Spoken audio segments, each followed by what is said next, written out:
Today we will discuss about the model of communication. There are different model of communication created or innovated by different authors, but here we will discuss about some important one,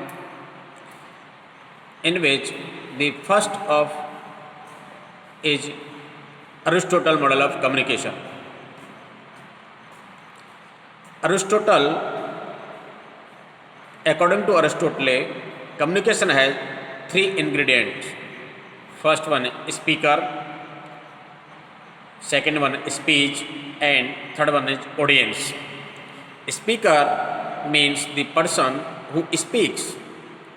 Speech means the message that the individual produces, and audience is the person who listens the message. I think the Aristotle model is the simplest and oldest model of communication. This model is generally used in primitive eras.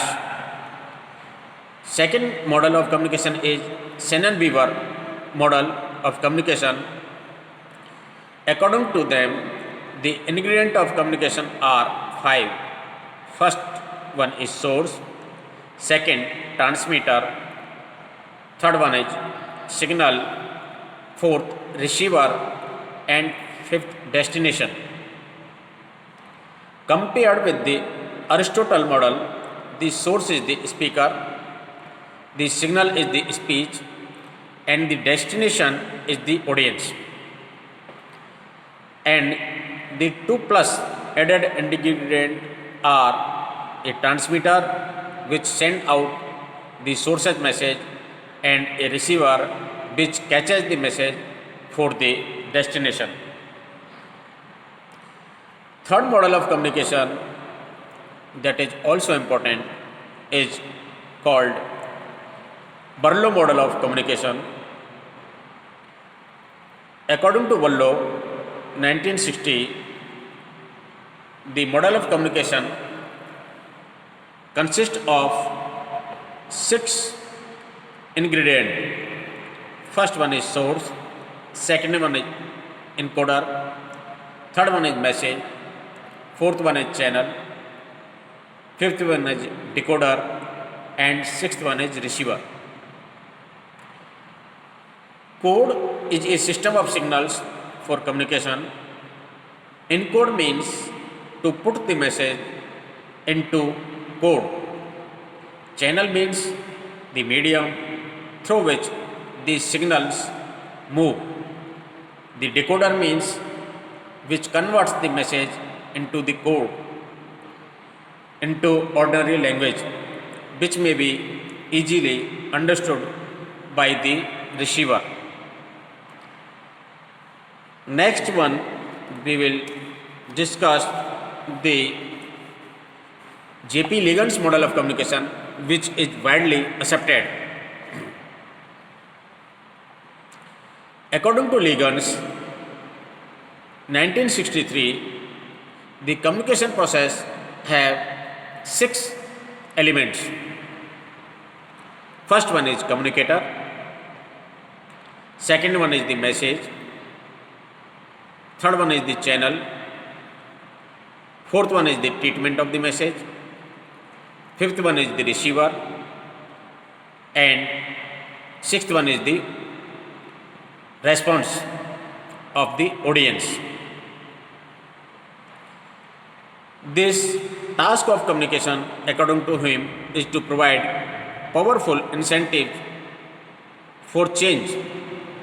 Success at this task requires thorough understanding of the six elements of communication: a skillful communicator, sending useful message through proper channel, effectively treated to an appropriate audience that responds as desired.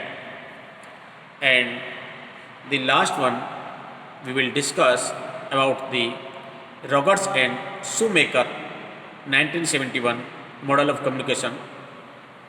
According to Shoemaker and Rogers, the communication process is thought in terms of the SMCRE model, the component of which are S means source, M means message, C means channel, R means receiver, and E means effect.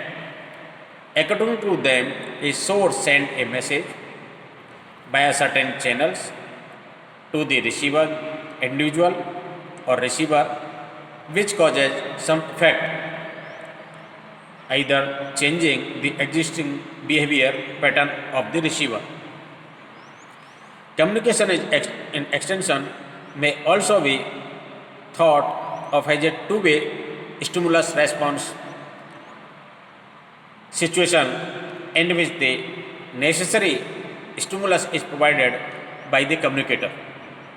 The extension agent in the form of a message which produces certain response on the audience, that is the farmers, and vice versa.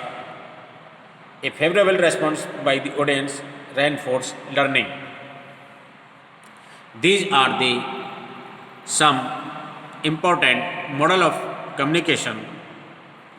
Next, we will discuss about the communication process or elements of communication process. The J.P. Ligon model of communication is widely accepted. So, here we will discuss the element of communication according to J.P. Ligon's.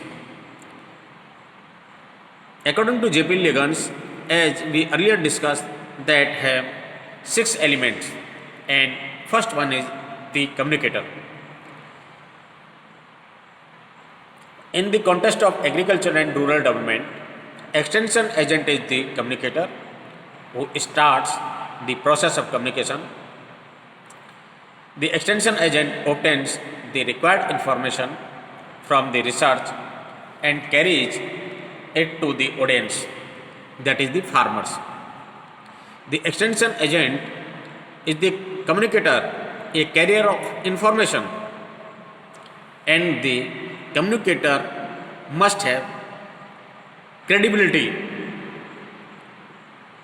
Means the credibility of the communicator and the organization the individual represents in the important for effective communication. Credibility means trustworthiness and competency. Before the audience accepts any message, it will judge whether the communicator and the organization the individual represents can be relied upon and is competent enough to give the information. The major characteristics of a good communicator are as the individual knows the objective, means the communicator have clear cut objective in his mind, means have specifically defined that what is the object of his process or his message. Next one is the audience. The communicator must know the audience needs, interests, abilities, predispositions, etc. Third one is the message. Communicator should have appropriate contents, its validity, usefulness, importance. He also knows the channels that will reach the audience, means appropriate channel which reach each audience. And the communicator also knows that how he treat the message so that the audience can easily understand the message, means the treatment of the message, how to represent the message so that the learner can easily learn the message. And finally, he knows the professional abilities and limitations. Every person have his professional abilities as well as limitation. So a good communicator should know his abilities as well as his limitations. The second component of the communication process is message.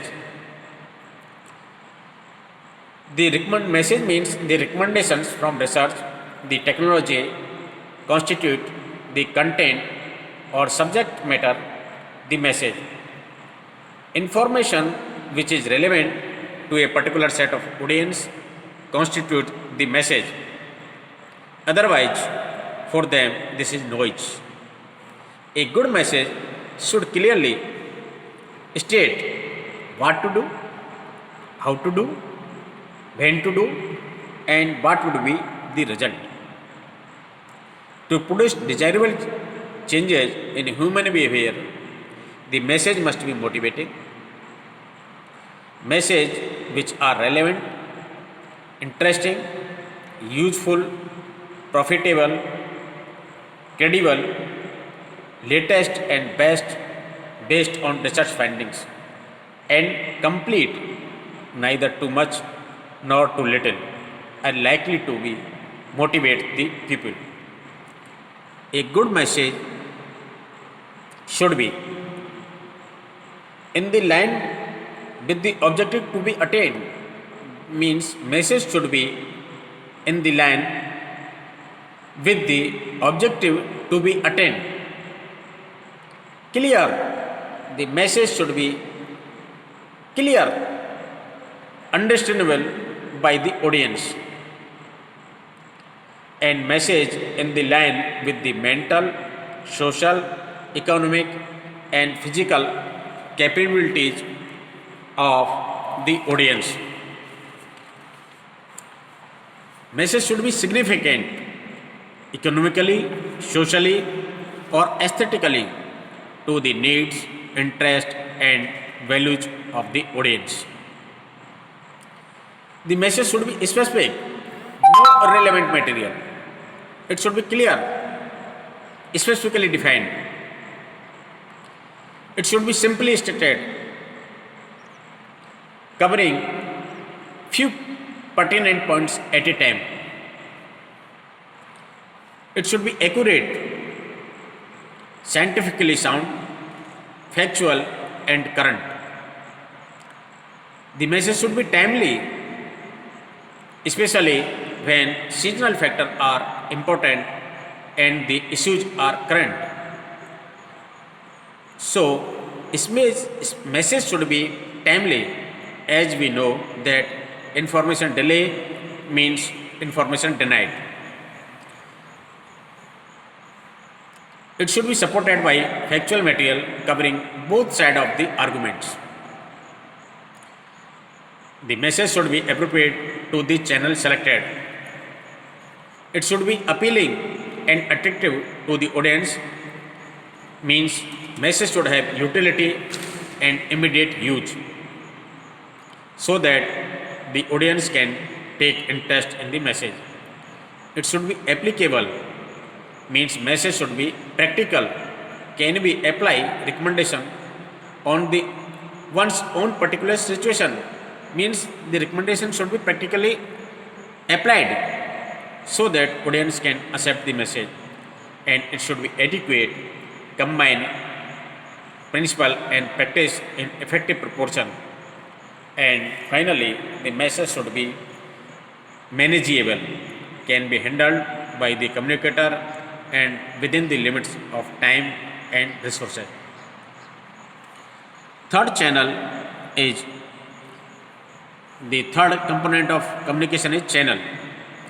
Channel of communication constitute the medium through which the information flow from a sender to one or more receiver. Face to face, word of mouth is the simplest and yet one of the most widely used and effective means of communication, particularly for the developing countries.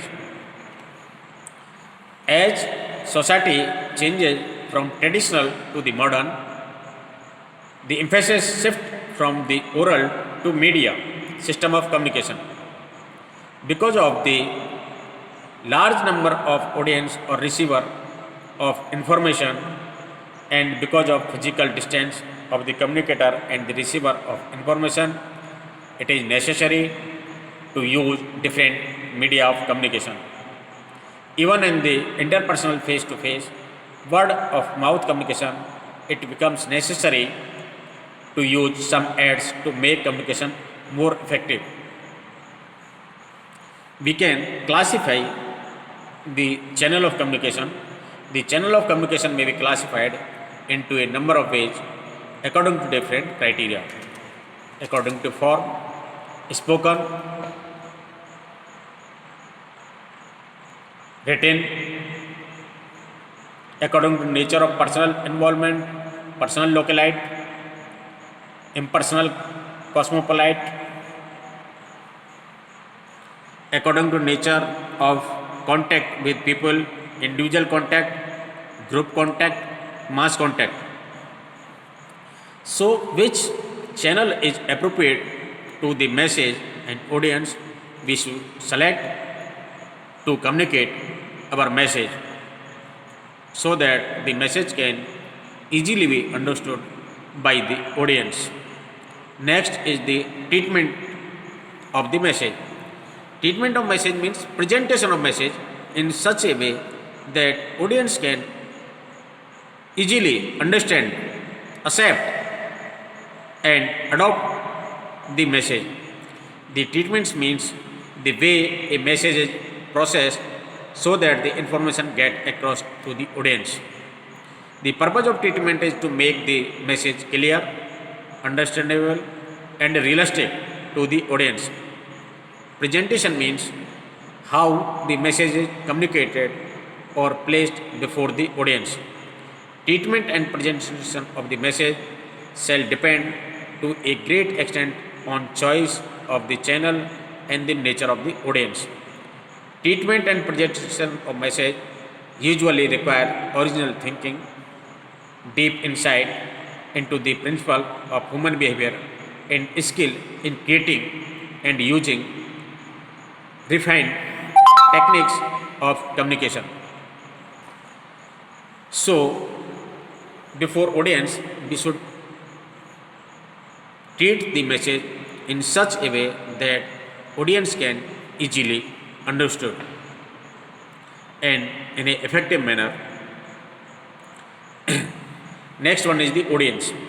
The audience or receiver of message is the target of communication function. An audience may consist of a single person or a number of persons.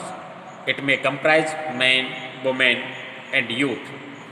An audience may be formed according to the occupation groups such as crop farmers, fruit farmers, dairymen, poultry persons, fish farmers, homemakers, etc. Audience may also be categorized according to the farm size such as marginal, small, medium or big farmers, or according to whether they belong to scheduled caste, scheduled tribes, etc. Communication to be successful must be target oriented. The communicator must know the target, their need, interest, resources, facilities, and even their approximate number and location. And finally, this last element which is important is the audience response. Response of the audience is the ultimate objective of any communication process. Response of an audience to the message received may be in the form of some kind of action, mental or physical. Until the desired action results, extension communication does not achieve its most essential objective. The possible kinds of response to the message received are almost infinity. So, these are some elements of communication process according to Ligon's. Next, we will discuss about the barrier of communication in our next class. Thank you very much.